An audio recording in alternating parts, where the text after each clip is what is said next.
Our next guest, John Sekol from Facilities.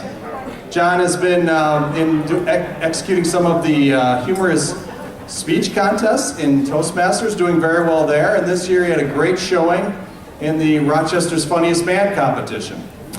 He's been doing stand-up for a couple years now, and we know him as the Duke of Duct Tape, the Colonel of the Urinals. Let's hear it for John Sekol!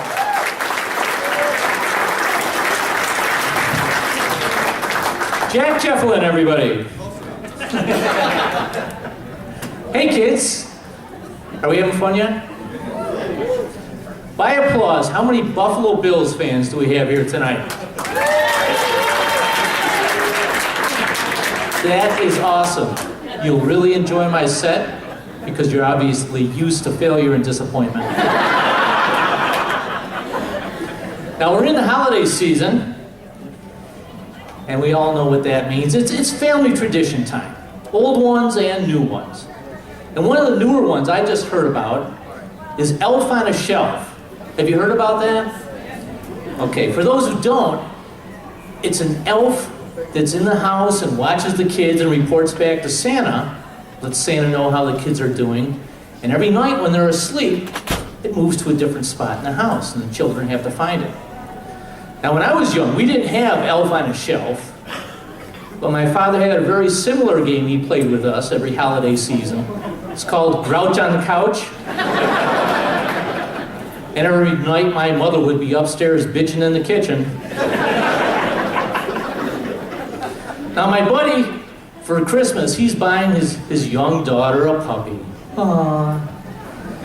It's a hybrid between a poodle and a golden retriever called a golden doodle. Have you heard of these things? When I was a kid, we used to have dogs like that. We called them mutts. But the thing today is to cross these breeds and come up with clever names to make them sound cute. So that got me thinking, what if I crossed a poodle with a Cocker Spaniel and taught it to wake me up every morning at 5 o'clock? Would it be a Cocker-Doodle-Doo? And if I bought a Border Collie from Tibet, could it be the Kali Lama? And you know what you'd get if you crossed a Chihuahua with a Great Dane? A really funny YouTube video. So holidays, even if I didn't see all the decorations and see the weather outside and hear the music, I would know it's holiday season just because of all my festive spam emails I've been getting. Time to refinance your ho-ho-home. Dr. Oz helped Santa lose 30 pounds. Jingle, jingle, meet elderly singles. Elderly, when did I get to be elderly? I mean, I'll admit, I've started to notice my age a little bit recently. In fact, the other day, I looked in the mirror and I think I might be starting to lose some hair. No, seriously. You can't tell because I combed it over, but I might have to do something about that. You know, a toupee or Rogaine or magic marker. Or maybe be like one of the cool kids and get a hair tattoo. What do you think of that? But it's not just me. Old age is tough on everybody. Take menopause, for example. With the irritability and the weight gain and the mood swings. I even read an article the other day that's tough on women, too. It's not called womenopause. Now, I've worked at Harris a long time, 32 years. And a lot of people think they know me. But you don't. I'm a man of mystery. A man of contradictions. I'm an engineer, but I do stand-up comedy. I'm stunningly handsome, but I'm not conceited about it. I'm married, but I'm happy.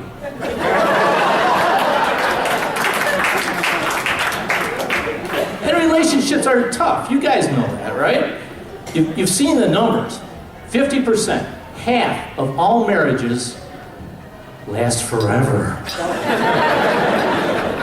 And that's some scary stuff.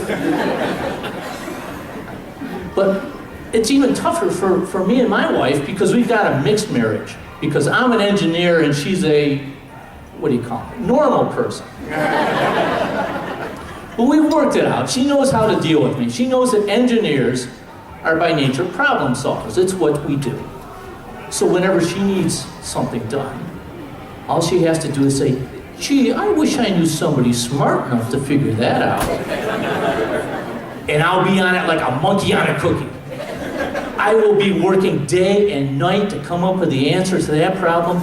But when I do, that feeling is amazing. It's better than sex. Even the kind of sex with a partner. At least that's what I've heard. But the other thing about engineers is we like order in things. We like rules. Without rules, there would be chaos. I looked it up. Chaos is bad. So I've developed my own rules for a happy life. I'm going to share them with you right now. Rule number 1, most important. Have fun. Whatever you're doing, enjoy it. Have fun with it. I don't like to brag, but I have lost count of how many times I have made women laugh in the bedroom. It's just a talent I have. Rule number 2, ask lots of questions. Be curious. Question things. Find out what's going on. For example, if 3 guys rob a bank without saying a word, are they criminal mimes? If somebody has a snake in Burlington, could it be a Vermonte python? If the Geico lizard can't do his job, is that reptile dysfunction?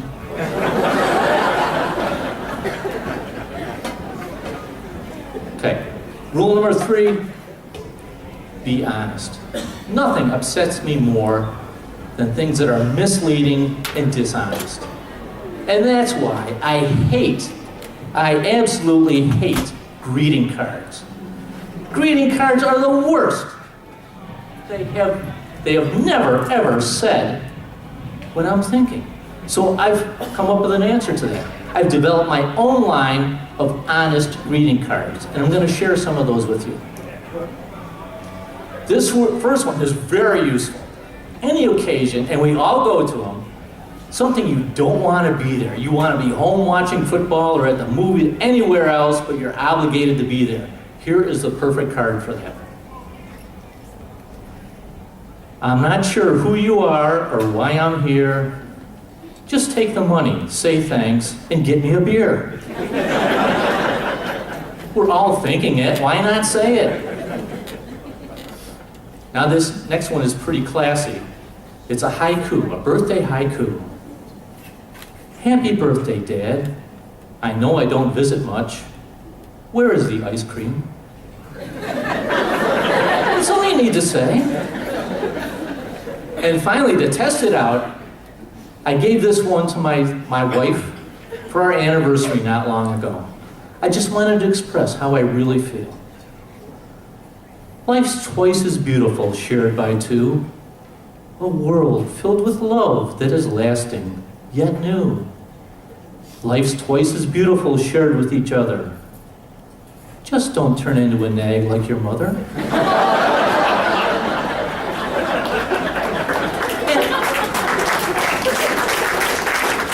An honest expression of my feelings, and I guarantee I got a very honest response. Mission accomplished. And finally, one more rule number 4, education is very important. Get a good education. Personally, when I was young, I went to Catholic schools. Anybody else here product of the Catholic school system? All right, a few of you.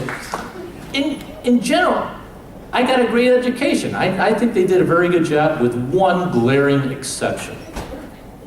A nun taught me sex education. Okay, you guys could see the problem with this, right? I walked out of there with more questions than when I walked in. For example, if Sister Marcia wears a crucifix all day, does that make her a cross-dresser?